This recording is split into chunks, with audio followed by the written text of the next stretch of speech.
Several union groups pushed back against a possible vaccine mandate for federal workers, with some saying the issue and even virus testing for workers must be negotiated with the union itself, not forced by the government.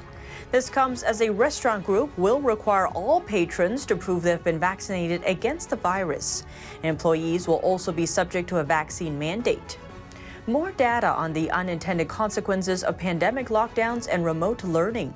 A new report indicates that elementary school students fell 4 to 5 months behind in math and reading during the past school year.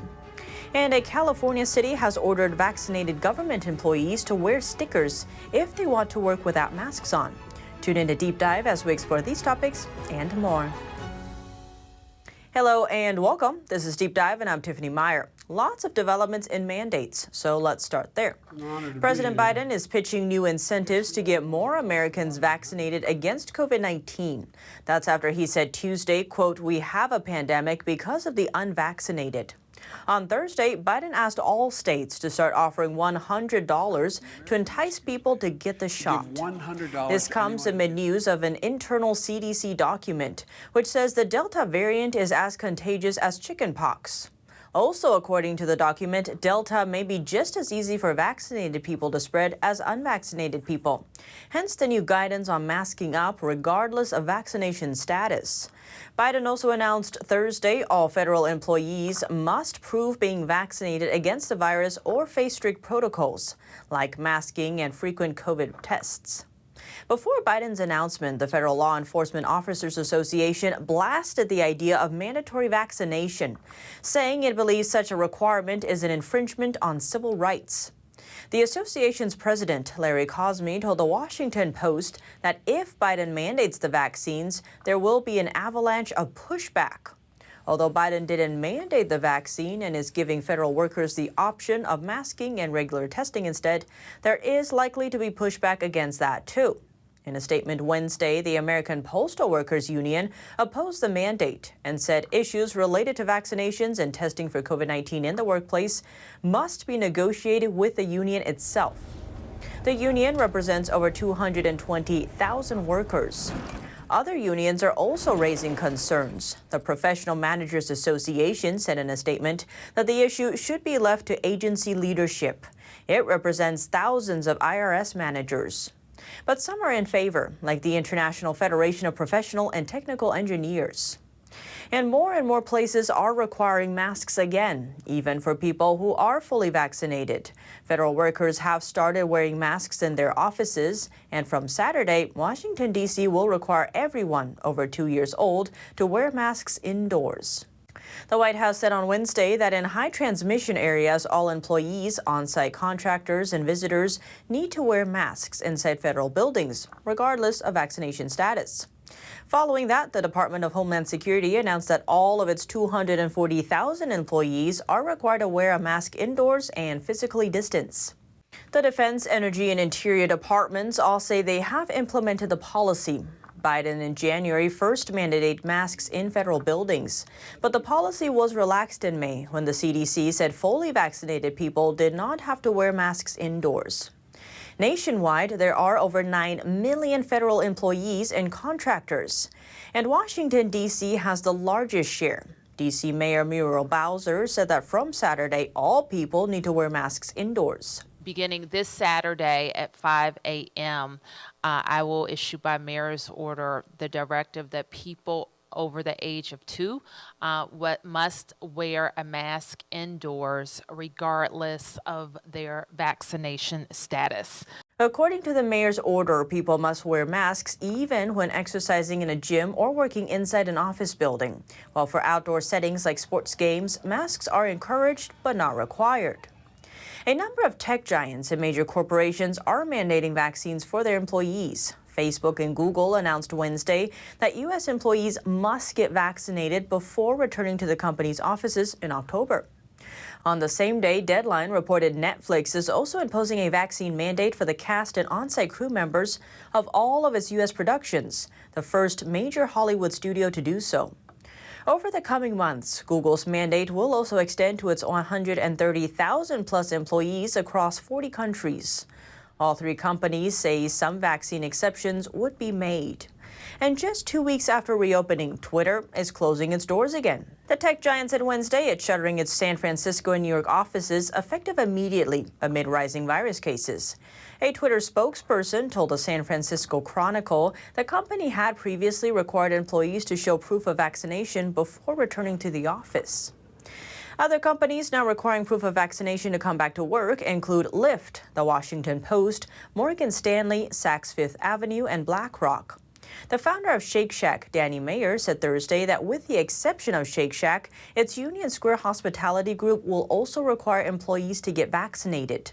The group oversees 18 restaurants, including Gramercy Tavern, Manhattan, and Union Square Cafe. It operates Anchovy Social in Washington, D.C. as well. Meier told CNBC that indoor patrons at the group's restaurants will also be required to show proof of vaccination. Several New York City government officials applauded Meier's announcement, including Mayor Bill de Blasio, whose press secretary called the move the path forward. Several Republicans have opposed all forms of vaccine passports. So far, only Florida has passed a bill into law that prohibits all businesses from using the systems. Other companies that have vaccine mandates, Delta Airlines and United Airlines, currently mandate the vaccine for new hires. Morgan Stanley bars unvaccinated people from its New York office. The world's largest asset manager, BlackRock, requires the vaccine for people working in their offices. Goldman Sachs asks U.S. workers to disclose their vaccination status. And the California city of Montclair has ordered vaccinated government employees to wear stickers if they want to work without masks on. Workers who haven't been vaccinated or don't provide proof of vaccination will be required to wear masks. The California Department of Public Health is recommending stickers placed on employee badges to, quote, demonstrate they have been fully vaccinated. Montclair Director of Administrative Services and Human Resources, John Hamilton, is stressing it's not mandatory. He told KLTA 5 that there's no mandate around the program, adding that it's voluntary. He adds that employees who don't wish to wear a mask have to keep a vaccination card with them. But City Manager Edward Starr told the San Bernardino Sun that if the city doesn't comply with state or federal regulations, which he didn't elaborate on, fines as much as $10,000 per day could be issued. He said, quote, we intend to avoid those violations.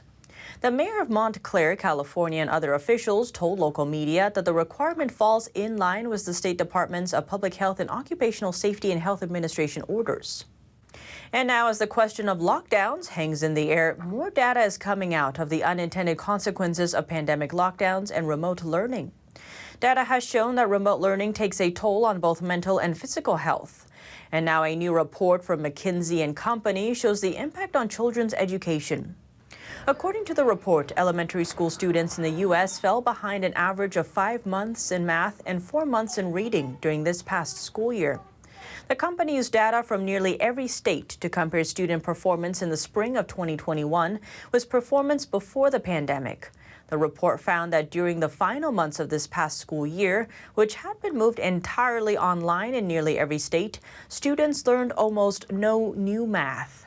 During the same period, students' reading performance was better, but still slow compared to the year before. The report says the drop in performance was due to students facing a range of issues, including shifting schedules, changing teachers mid-year, internet connection problems, and online fatigue.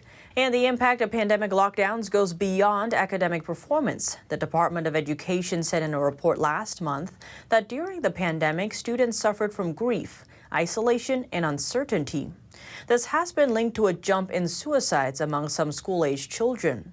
To avoid further harm to children's education and well-being, parents around the country are pushing for full in-person learning in the upcoming school year. And now let's leave Earth for a moment and touch on the International Space Station. NASA officials declared a spacecraft emergency Thursday when a newly docked Russian module inadvertently fired its thrusters, causing the International Space Station to briefly shift out of its position. The station experienced a loss of attitude control for nearly 1 hour, and ground controllers lost communication with the 7 astronauts on board for 11 minutes during the ordeal. NASA officials say the astronauts were never in danger and that they have not noticed any damage to the space station. The incident has delayed the launch of the Boeing Starliner unscrewed test flight to the station, which had been set to launch on Friday. Officials said accidental firings of thrusters have only taken place 3 or 4 times during the 20 years that the space station has been in orbit. And now, before we end, it's National Cheesecake Day. Many places are offering deals in celebration of the day. The varieties are endless, from the classic slice with graham cracker crust to a slice with fruits and berries, even coffee flavors or decadent chocolate. But what do you think? Let me know below. Thanks for tuning in to Deep Dive. I'm Tiffany Meier, and have a wonderful weekend.